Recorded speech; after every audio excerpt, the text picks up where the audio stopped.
When we speak about trusting Allah or Tawakkul, it's crucial to first understand what it actually means. Many people think trust in Allah is about sitting back, doing nothing, and expecting miracles to fall from the sky. That is not Tawakkul, that's complacency. True Tawakkul is deeply intelligent and spiritually mature. It's about taking every necessary step, every possible effort within your means, while keeping your heart detached from the outcome. You do your part, but your hope, your reliance is placed solely on Allah's wisdom and decree. Think about this. We trust human systems all the time. We trust doctors when we're sick, engineers when we cross a bridge, or even a GPS to get us somewhere. Yet these systems are imperfect. So how much more deserving of our trust is Allah, the creator of these very systems, the one whose knowledge is absolute, whose plan is flawless, whose power has no limits. Tawakkul is not blind faith, it's enlightened trust. It's knowing that no matter how things appear on the surface, the outcome is in the hands of the one who sees the full picture. It's psychological freedom because you stop being enslaved by what-ifs and if-onlys. You liberate yourself from the illusion that you are in control of everything. That illusion is exhausting, isn't it? Trusting Allah allows you to breathe, to move forward without being paralyzed by fear of the unknown. You see, Tawakkul transforms your mindset from worrying about results to focusing on efforts, from constant anxiety to inner serenity. It turns life's uncertainties into opportunities for spiritual growth. Remember, this trusting Allah is not about surrendering effort. It's about surrendering *ego*. That shift will change your life. One of the greatest reasons we are commanded to place our trust in Allah is because it is the foundation of inner peace. You and I live in a world where uncertainty is constant. No matter how much you plan, there will always be factors outside your control. And if you try to control everything, you will live in a state of constant stress. But when you learn to trust in Allah's wisdom, when you truly believe that His plan is always better than your own, it liberates you from that anxiety. Let's reflect for a moment. Our knowledge is limited. We don't even know what will happen tomorrow. Allah, on the other hand, knows the past, present, and future in perfect detail. He knows what is best for you, even when you don't.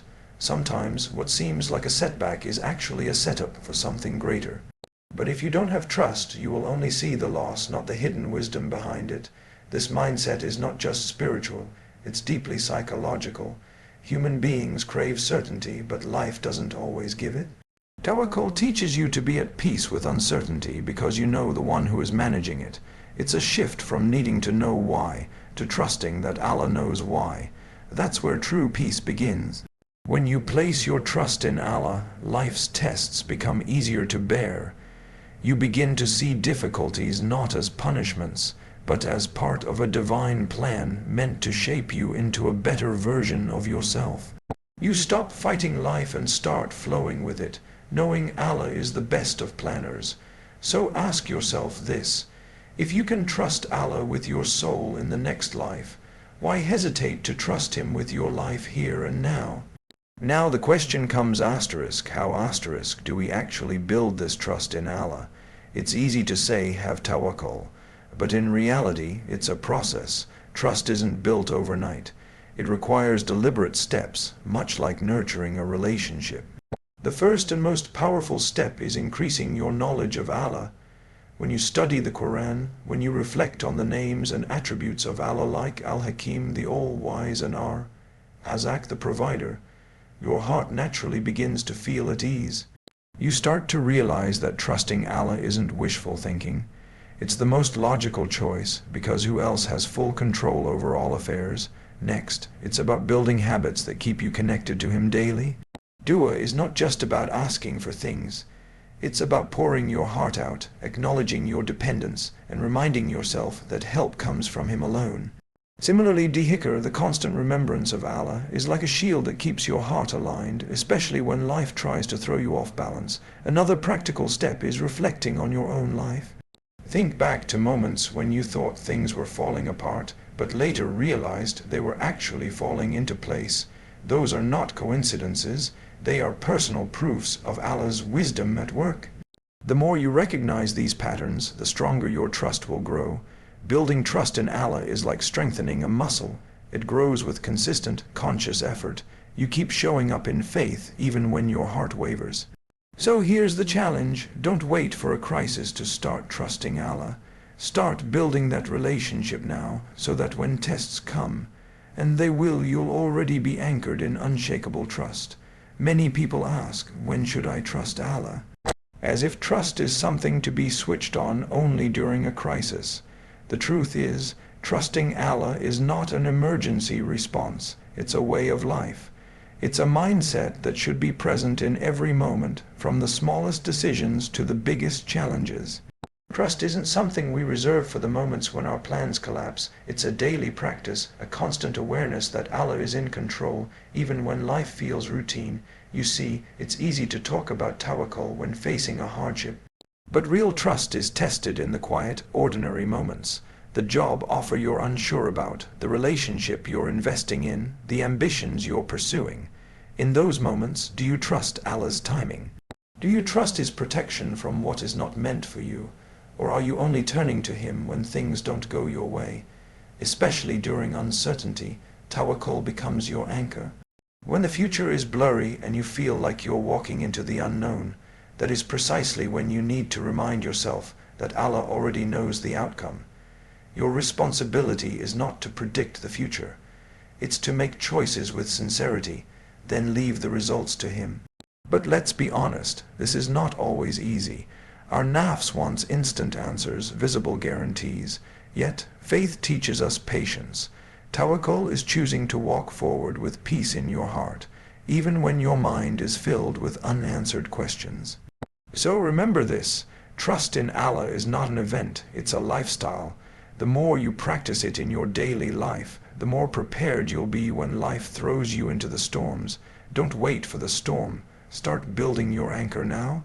One of the most misunderstood aspects of trusting Allah is the balance between tawakkul and effort. Some people think that having trust means they don't need to take action. They sit back and say, if Allah wills, it will happen. That's not tawakkul, that's tawakkul, which is a false reliance, a misunderstanding of how Allah has structured this world. Islam teaches us that we are responsible for striving, for doing our part with excellence, and then, after we've tied our camel, we place our trust in Allah for the outcome. Look at the life of the Prophet Muhammad, peace be upon him. Did he just sit in Makkah and wait for victory? No, he planned, he strategized, he migrated, he fought in battles, all while maintaining complete reliance on Allah. That's the balance we are called to follow. Effort is a form of worship. Taking means, using your skills, making informed decisions, these are all acts of obedience. But we never place our trust in our effort. We place our trust in the one who controls the results of those efforts. From a psychological perspective, this balance is freeing. You work hard, but you're not crushed if things don't go your way, because you know your job was to strive, not to control the outcome. That removes the weight of anxiety and opens your heart to contentment. So next time you face a challenge, ask yourself, have I tied my camel? Have I done everything within my capacity? If the answer is yes, then let your heart rest. Because from that point on, the result is not in your hands, it never was, and that in itself is a relief. Trust Allah, but don't forget to move your feet. Trusting Allah is not just about navigating difficult moments, it's a process that shapes who you become as a person. When you consistently place your trust in Allah, it transforms your character. You become more patient because you understand that everything unfolds in its right time, according to a wisdom greater than your own. You become more grateful because you start to recognize blessings in places you once overlooked. And you become resilient because you're no longer shaken by every setback. Your heart is anchored in the belief that Allah's plan is always working in your favor, even if you don't see it immediately. This trust also humbles you. It reminds you that you are not in control of the outcomes, no matter how smart or capable you are. It breaks the ego gently, teaching you to rely on the one who holds the keys to the unseen. And paradoxically, this humility doesn't weaken you. It empowers you, because when you're no longer obsessed with controlling everything, you free up your energy to focus on what truly matters, doing your best and leaving the rest to Allah. Over time, this mindset nurtures a deep personal connection with Allah. Tawakkul is not just a concept, it becomes part of your identity. It changes the way you see life, the way you respond to success and failure, and most importantly, the way you see yourself, not as someone who is helpless, but as someone who is held by Allah's infinite care. So I leave you with this thought.